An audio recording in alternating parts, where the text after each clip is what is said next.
Christmas Carol by Charles Dickens, Stave 1, Marley's Ghost. Marley was dead, to begin with. There is no doubt whatever about that. The register of his burial was signed by the clergyman, the clerk, the undertaker, and the chief mourner. Scrooge signed it, and Scrooge's name was good upon change for anything he chose to put his hand to. Old Marley was as dead as a doornail. Mind, I don't mean to say I know of my own knowledge what there is particularly dead about a doornail. I might have been inclined myself to regard a coffin nail as the deadest piece of ironmongery in the trade. But the wisdom of our ancestors is in the simile, and my unhallowed hands shall not disturb it, or the country's done for. You will therefore permit me to repeat emphatically that Marley was as dead as a doornail. Scrooge knew he was dead. Of course he did. How could it be otherwise? Scrooge and he were partners for I don't know how many years. Scrooge was his sole executor, his sole administrator, his sole assign, his sole residuary legatee, his sole friend, and sole mourner. And even Scrooge was not so dreadfully cut up by the sad event, but that he was an excellent man of business on the very day of the funeral, and solemnised it with an undoubted bargain. The mention of Marley's funeral brings me back to the point I started from. There is no doubt that Marley was dead. This must be distinctly understood, or nothing wonderful can come of the story I am going to relate. If we were not perfectly convinced that Hamlet's father died before the play began, there would be nothing more remarkable in his taking a stroll at night in an easterly wind upon his own ramparts than there would be in any other middle-aged gentleman rashly turning out after dark in a breezy spot, say St. Paul's churchyard, for instance, literally to astonish his son's weak mind. Scrooge never painted out old Marley's name. There it stood, years afterwards, above the warehouse door, Scrooge and Marley. The firm was known as Scrooge and Marley. Sometimes people new to the business called Scrooge Scrooge, and sometimes Marley, but he answered to both names. It was all the same to him. Oh, but he was a tight-fisted hand at the grindstone, Scrooge. A squeezing, wrenching, grasping, scraping, clutching, covetous old sinner. Hard and sharp as flint, from which no steel had ever struck out generous fire, secret and self-contained and solitary as an oyster. The cold within him froze his old features, nipped his pointed nose, shrivelled his cheek, stiffened his gait, made his eyes red, his thin lips blue, and spoke out shrewdly in his grating voice. A frosty rime was on his head, and on his eyebrows, and his wiry chin. He carried his own low temperature always about with him. He iced his office in the dog days, and didn't thaw it 1 degree at Christmas. External heat and cold had little influence on Scrooge. No warmth could warm, no wintry weather chill him. No wind that blew was bitterer than he, no falling snow was more intent upon its purpose, no pelting rain less open to entreaty. Foul weather didn't know where to have him. The heaviest rain and snow and hail and sleet could boast of the advantage over him in only one respect. They often came down handsomely, and Scrooge never did. Nobody ever stopped him in the street to say, with gladsome looks, "My dear Scrooge, how are you? When will you come to see me?" No beggars implored him to bestow a trifle. No children asked him what it was o'clock. No man or woman ever once in all his life inquired the way to such and such a place of Scrooge. Even the blind men's dogs appeared to know him, and when they saw him coming on, would tug their owners into doorways and up courts, and then would wag their tails as though they said, "No eye at all is better than an evil eye, dark master." But what did Scrooge care? It was the very thing he liked. To edge his way along the crowded paths of life, warning all human sympathy to keep its distance, was what the knowing ones called nuts to Scrooge.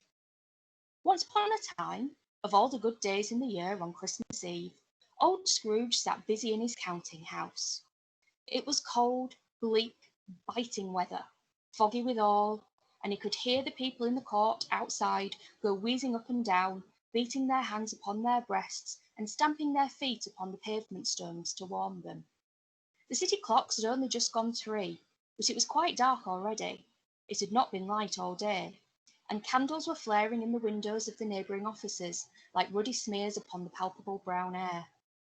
The fog came pouring in at every chink and keyhole, and was so dense without that although the court was of the narrowest, the houses opposite were mere phantoms.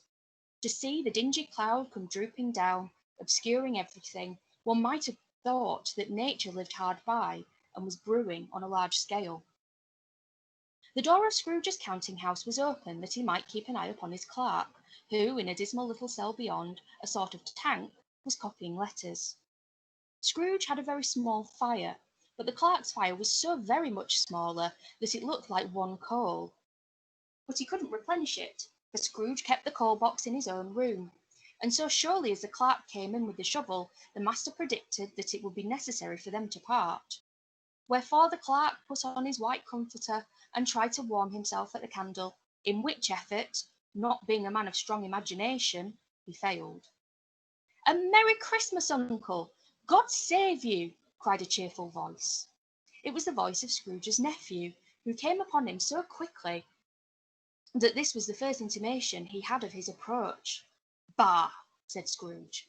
"Humbug!" He had so heated himself with rapid walking in the fog and frost, this nephew of Scrooge's, that he was in all of a glow. His face was ruddy and handsome, his eyes sparkled, and his breath smoked again. "Christmas a humbug, uncle?" said Scrooge's nephew. "You don't mean that, I'm sure." "I do," said Scrooge. "Merry Christmas! What right have you to be merry? What reason have you to be merry? You're poor enough." "Come then," returned the nephew gaily. What right have you to be dismal? What reason have you to be morose? You're rich enough."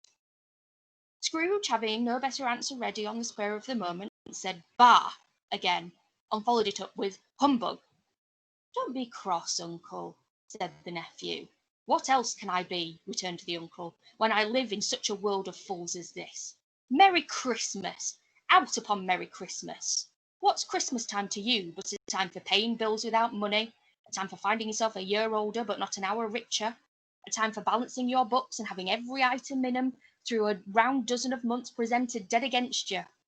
If I could work my will," said Scrooge indignantly, "every idiot who goes about with Merry Christmas on his lips should be boiled with his own pudding and buried with a stake of holly through his heart. He should." "Uncle," pleaded the nephew. "Nephew," returned the uncle sternly, "keep Christmas in your own way, and let me keep it in mine."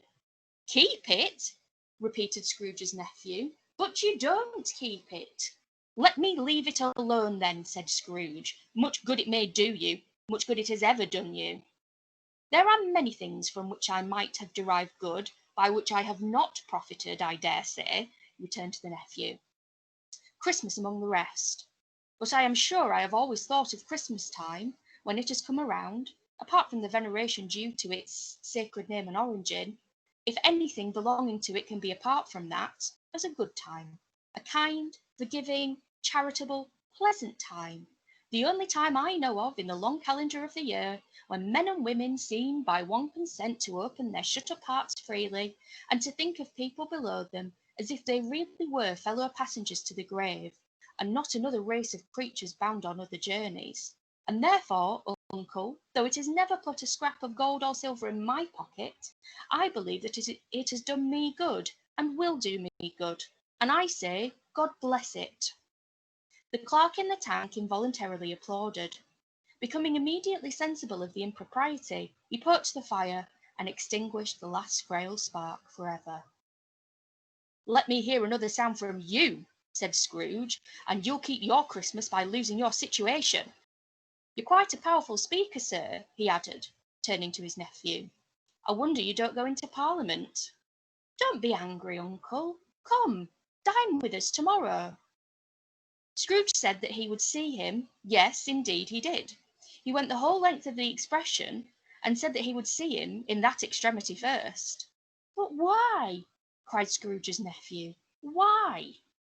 "Why did you get married?" said Scrooge. "Because I fell in love." "Because you fell in love," growled Scrooge, as if that were the only thing in the world more ridiculous than a Merry Christmas. "Good afternoon." "Nay, uncle, but you never came to see me before that happened. Why give it a reason for not coming now?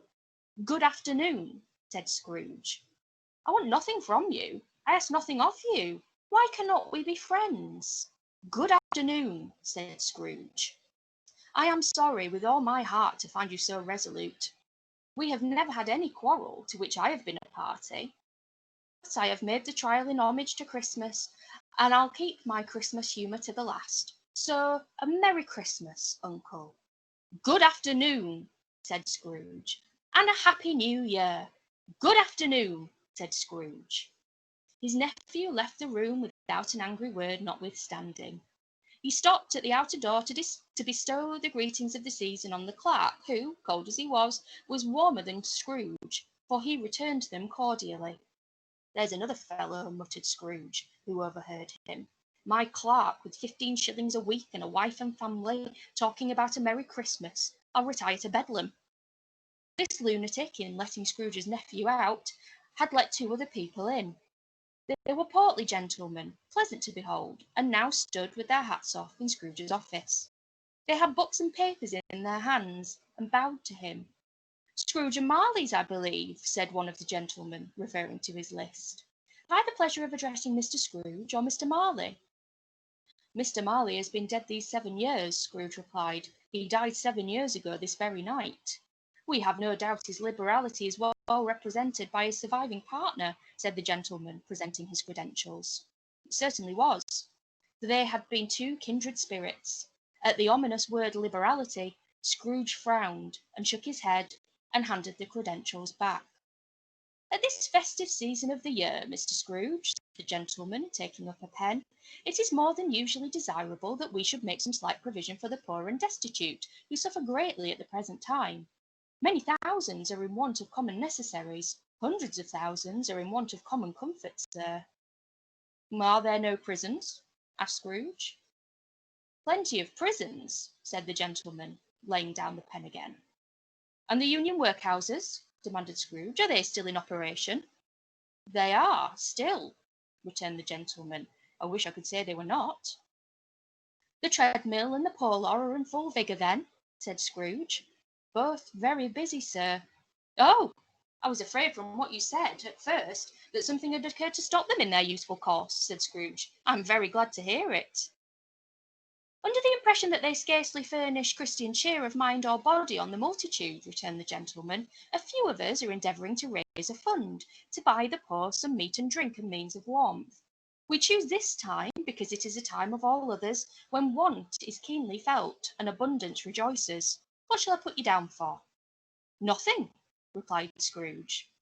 You wish to be anonymous? I wish to be left alone, said Scrooge. Since you ask me what I wish, gentlemen, that is my answer. I don't make merry myself at Christmas, and I can't afford to make idle people merry. I help to support the establishments I have mentioned. They cost enough, and those who are badly off must go there. Many can't go there, and many would rather die. If they would rather die, said Scrooge, they had better do it, and decrease the surplus population. Besides, excuse me, I don't know that. But you might know it, observed the gentleman. It's not my business, Scrooge returned. It's enough for a man to understand his own business and not interfere with other people's. Mine occupies me constantly. Good afternoon, gentlemen. Seeing clearly that it would be useless to pursue their point, the gentleman withdrew. Scrooge resumed his labours with an improved opinion of himself and in a more facetious temper than was usual with him. Meanwhile, the fog and darkness thickened so that people ran about with flaring links, proffering their services to go before horses and carriages and conduct them on their way. The ancient tower of a church, whose gruff old bell was always peeping slyly down at Scrooge out of a Gothic window in the wall, became invisible, and struck the hours and quarters in the clouds with tremulous vibrations afterwards, as if its teeth were chattering in its frozen head up there. The cold became intense. In the main street, at the corner of the court, some labourers were repairing the gas pipes, and had lighted a great fire in a brazier, round which a party of ragged men and boys were gathered, warming their hands and winking their eyes before the blazing rapture. The water plug, being left in solitude, its overflowing sullenly congealed, and turned to misanthropic eyes. The brightness of the shops, where holly sprigs and berries crackled in the lamp heat of the windows, made pale faces ruddy as they passed. Poulterers' and grocers' trades became a splendid joke, a glorious pageant, with which it was next to impossible to believe that such dull principles as bargain and sale had anything to do. The Lord Mayor, in the stronghold of the mighty mansion house, gave orders to his 50 cooks and butlers to keep Christmas as a Lord Mayor's household should. And even the little tailor, whom he had fined 5 shillings on the previous Monday for being drunk and bloodthirsty in the streets, stirred up tomorrow's pudding in his garret, while his lean wife and the baby sallied out to buy the beef. Foggier yet, and colder. Piercing, searching, biting cold. If the good St. Dunstan had but nipped the evil spirit's nose with a touch of such weather as that, instead of using his familiar weapons, then indeed he would have roared to lusty purpose. The owner of one scant young nose, gnawed and mumbled by the hungry cold as bones are gnawed by dogs, stooped down at Scrooge's keyhole to regale him with a Christmas carol. But at the first sound of "God bless you, merry gentlemen, may nothing you dismay," Scrooge seized the ruler with such energy of action that the singer fled in terror, leaving the keyhole to the fog and even more congenial frost. At length the hour of shutting up the counting-house arrived. With no will, Scrooge dismounted from his stool and tacitly admitted the fact to the expectant clerk in the tank, who instantly snuffed out his candle and put on his hat. "You'll want all day to-morrow, I suppose," said Scrooge. "If quite convenient, sir." "It's not convenient," said Scrooge, "and it's not fair. If I was to stop £0.50 for it, you'd think yourself ill-used, I'll be bound." The clerk smiled faintly. "And yet," said Scrooge, "you don't think me ill-used when I pay a day's wages for no work." The clerk observed that it was only once a year. "A poor excuse for picking a man's pocket every 25th of December," said Scrooge, buttoning his greatcoat to the chin. "But I suppose you must have the whole day. Be here all the earlier next morning." The clerk promised that he would, and Scrooge walked out with a growl. The office was closed in a twinkling, and the clerk, with the long ends of his white comforter dangling below his waist, for he boasted no greatcoat, went down a slide on Cornhill at the end of a lane of boys 20 times, in honour of its being Christmas Eve, and then ran home to Camden Town as hard as he could pelt, to play at Blindman's Buff. Scrooge took his melancholy dinner in his usual melancholy tavern, and having read all the newspapers, and beguiled the rest of the evening with his banker's book, went home to bed. He lived in chambers which had once belonged to his deceased partner. They were a gloomy suite of rooms in a lowering pile of building up a yard, where it had so little business to be that one could scarcely help fancying it must have run there when it was a young house playing at hide-and-seek with other houses and forgotten the way out again.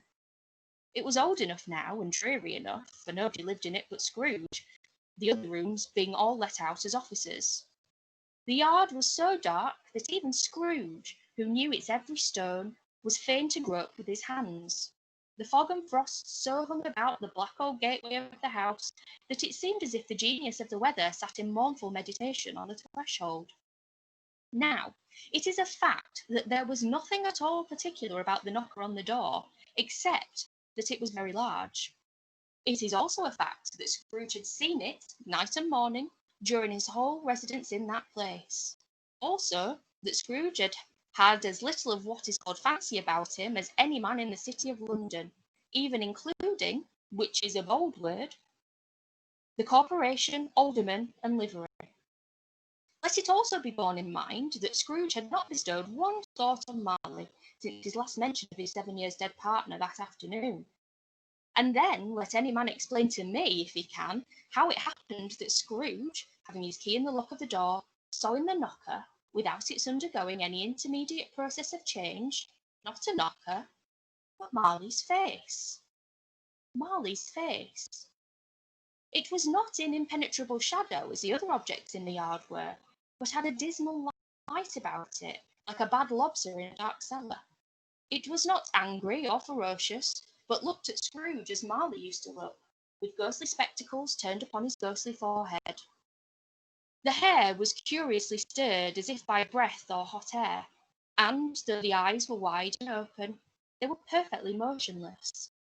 That, and its livid colour, made it horrible, but its horror seemed to be in spite of the face and beyond its control, rather than a part of its own expression. As Scrooge looked fixedly at the phenomenon, it was enough again. To say that he was not startled, or that his blood was not conscious of a terrible sensation to which it had been a stranger from infancy, would be untrue. But he put his hand upon the key he had relinquished, turned it sturdily, walked in, and lighted his candle. He did pause with a moment's irresolution before he shut the door, and he did look cautiously behind it first, as if he half expected to be terrified with the sight of Marley's pigtail sticking out into the hall.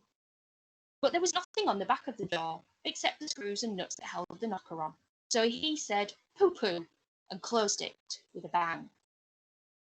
The sound resounded through the house like thunder.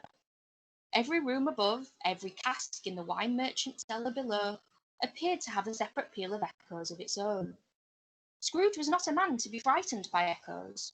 He fastened the door and walked across the hall and up the stairs, slowly too, trimming his candle as he went.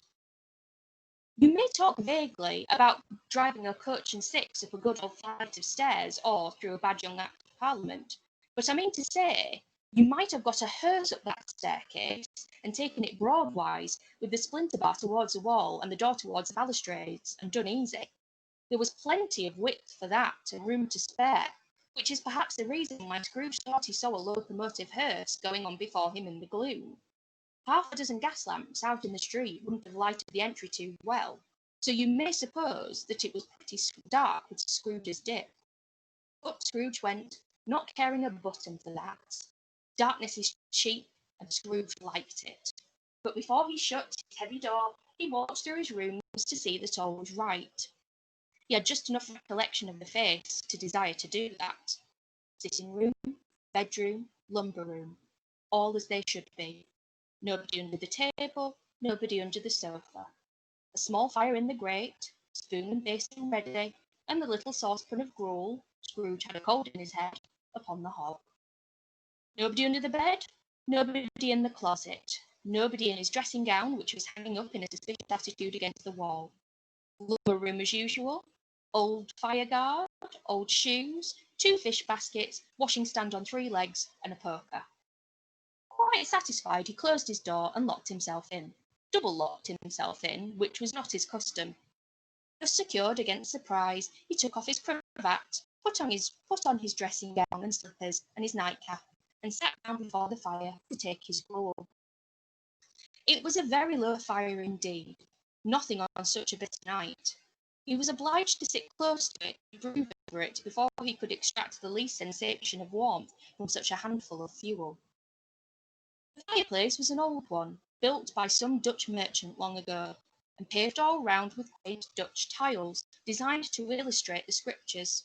There were Cains and Abels, Pharaoh's daughters, Queens of Sheba, angelic messengers descending through the air on clouds like feather beds, Abrahams, Belshazzars, apostles putting off to sea in motorboats, hundreds of figures to attract his thoughts. And yet that face of Marley, 7 years dead, came like the ancient prophet's rod and swallowed up the whole. If each smooth tile had been a blank at first, with power to shape some picture on its surface from the disjointed fragments of his thoughts, there would have been a copy of old Marley's head on every one. "Humbug," said Scrooge, and walked across the room. After several turns, he sat down again.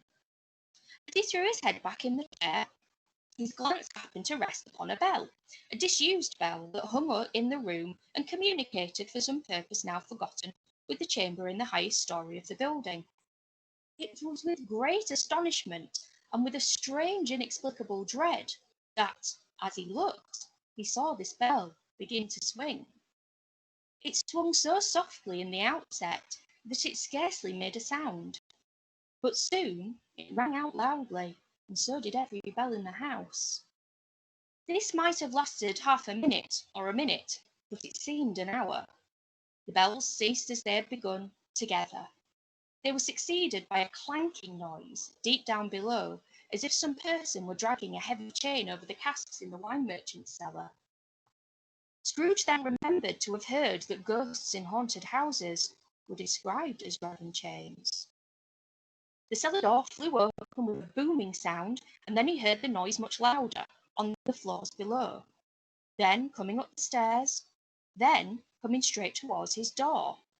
"It's humbug still," said Scrooge. "I won't believe it."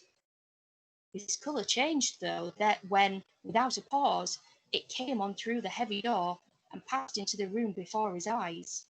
Upon its coming in, the dying flame leaped up, as though it cried, "I know him, Marley's ghost," and fell again. The same face, the very same. Marley in his pigtail, usual waistcoat, tights and boots, the tassels on the latter bristling like his pigtail, and his coat skirts and the hair upon his head. The chain he drew was clasped about his middle. It was long, and wound about him like a tail, and it was made, for Scrooge observed it closely, of cash-boxes, keys, padlocks, ledgers, deeds, and heavy purses wrought in steel. His body was transparent, so that Scrooge, observing him and looking through his waistcoat, could see the 2 buttons on his coat behind. Scrooge had often heard it said that Marley had no bowels, but he had never believed it until now. No, nor did he believe it even now. We looked the phantom through and through, and saw it standing before him, though he felt the chilling influence of its death-cold eyes, and marked the very texture of the folded kerchief bound about its head and chin, which wrapper he had not observed before. He was still incredulous, and fought against his senses. "How now," said Scrooge, caustic and cold as ever. "What do you want with me?" "Much." Marley's voice, no doubt about it. "Who are you?" "Ask me who I was." "Who were you then?" said Scrooge, raising his voice. "You're particular for a shade." He was going to say to a shade, but substituted this as more appropriate. "In life, I was your partner, Jacob Marley." Can you sit down?" asked Scrooge, looking doubtfully at him. "I can." "Do it then." Scrooge asked the question because he didn't know whether a ghost so transparent might find himself in a condition to take a chair, and felt that in the event of its being impossible, it might involve the necessity of an embarrassing explanation. But the ghost sat down on the opposite side of the fireplace, as if he were quite used to it. "You don't believe in me," observed the ghost. "I don't," said Scrooge. "What evidence would you have of my reality beyond that of your senses?" "I don't know," said Scrooge. "Why do you doubt your senses?" "Because," said Scrooge, "a little thing affects them. A slight disorder of the stomach makes them cheats. You may be an undigested bit of beef, a blot of mustard, a crumb of cheese, a fragment of an underdone potato. There's more of gravy than of grave about you, whatever you are." Scrooge was not much in the habit of cracking jokes, nor did he feel in his heart by any means waggish then. The truth is that he tried to be smart as a means of distracting his own attention and keeping down his terror, for the spectre's voice disturbed the very marrow in his bones. To sit staring at those fixed, glazed eyes in silence for a moment would play, Scrooge felt, the very deuce with him. There was something very awful, too, in the spectre's being provided with an infernal atmosphere of its own. Scrooge could not feel it himself, but this was clearly the case, for although the ghost sat perfectly motionless, its hair, skirts, and tassels were still agitated as by the hot vapour from an oven. "You see this toothpick?" said Scrooge, returning quickly to the charge, for the reason just assigned, and wishing, though it were only for a second, to divert his stony gaze from himself. "I do," replied the ghost. "You are not looking at it," said Scrooge. "But I see it," said the ghost, notwithstanding. "Well," returned Scrooge, I have but to swallow this, and be for the rest of my days persecuted by a legion of goblins, all of my own creation. Humbug, I tell you. Humbug." At this, the spirit raised a frightful cry, and shook its chain with such a dismal and appalling noise that Scrooge held on tight to his chair to save himself from falling in a swoon. But how much greater was his horror when the phantom, taking off the bandage round its head, as if it were too warm to wear indoors, its lower jaw dropped down upon its breast. Scrooge fell upon his knees and clasped his hands before his face. "Mercy," he said, "dreadful apparition, why do you trouble me?" "Man of the worldly mind," replied the ghost, "do you believe in me or not?" "I do," said Scrooge, "I must. But why do spirits walk the earth, and why do they come to me?" "It is required of every man," the ghost returned, "that the spirit within him should walk abroad among his fellow men, and travel far and wide. And if that spirit goes not forth in life, it is condemned to do so after death. It is doomed to wander through the world. Oh, woe is me! And witness what it cannot share, but might have shared on earth, and turned to happiness." Again the spectre raised a cry, and shook its chain, and wrung its shadowy hands. "You are fettered," said Scrooge, trembling. "Tell me why." "I wear the chain I forged in life," replied the ghost. "I made it link by link and yard by yard. I girded it on of my own free will, and of my own free will I wore it. Is its pattern strange to you?" Scrooge trembled more and more. "Or would you know," pursued the ghost, "the weight and length of the strong bull you bear yourself? It was full as heavy and as long as this, 7 Christmas Eves ago. You have laboured on it since. It is a ponderous chain." Scrooge glanced about him on the floor, in the expectation of finding himself surrounded by some 50 or 60 fathoms of iron cable, but he could see nothing. "Jacob," he said imploringly.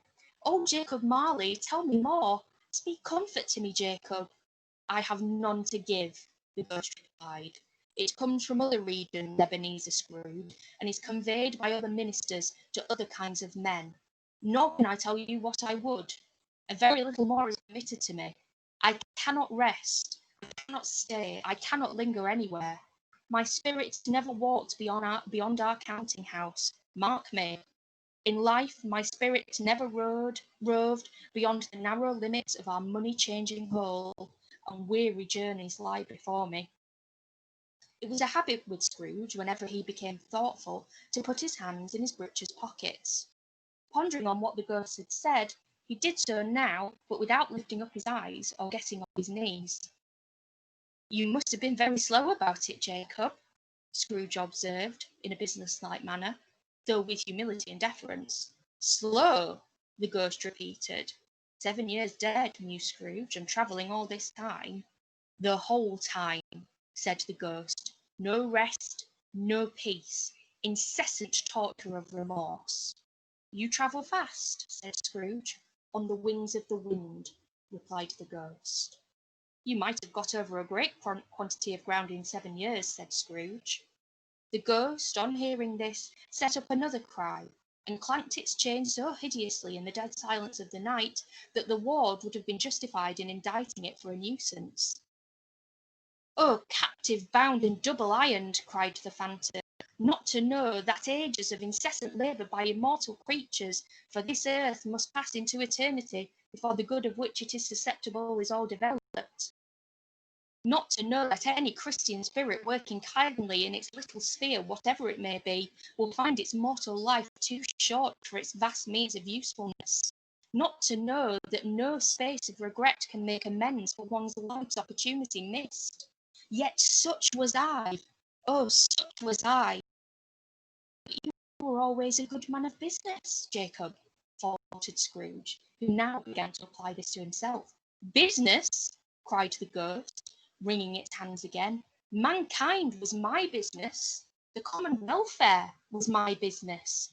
Charity, mercy, forbearance, and benevolence were all my business. The dealings of my trade were but a drop of water in the comprehensive ocean of my business." It held up its chain again at arm's length, as if that were the cause of all its unavailing grief, and flung it heavily upon the ground again.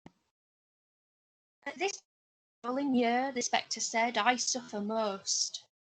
Why did I walk through crowds of fellow beings with my eyes turned down, and never raise them to that blessed star which led the wise men to a poor abode? Were there no poor homes to which its light would have conducted me?" Scrooge was very much dismayed to hear the spectre going on at this rate, and began to quake exceedingly. "Hear me," cried the ghost. "My time is nearly gone." "I will," said Scrooge, "but don't be hard upon me. Don't be flowery, Jacob, pray. How is it that I appear before you in a shape that you can see I may not tell, that visible beside you many and many a day?" It was not an agreeable idea. Scrooge shivered and wiped the perspiration from his brow. "There is no light part of my penance," pursued the ghost. "I am here tonight to warn you that you have yet a chance and hope of escaping my fate, a chance and hope of my procuring Ebenezer."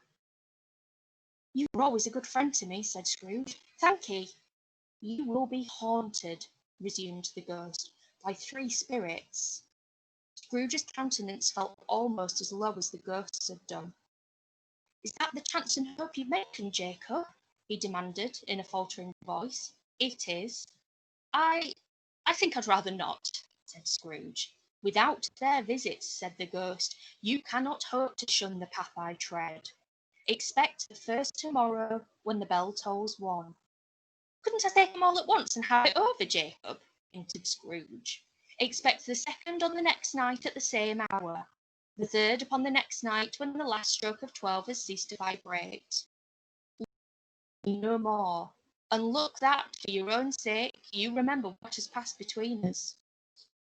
When it had said 3 words, the spectre took its wrapper from the table and bound it round its head as before. Scrooge knew this by the smart sound its teeth made when the jaws were brought together by the bandage.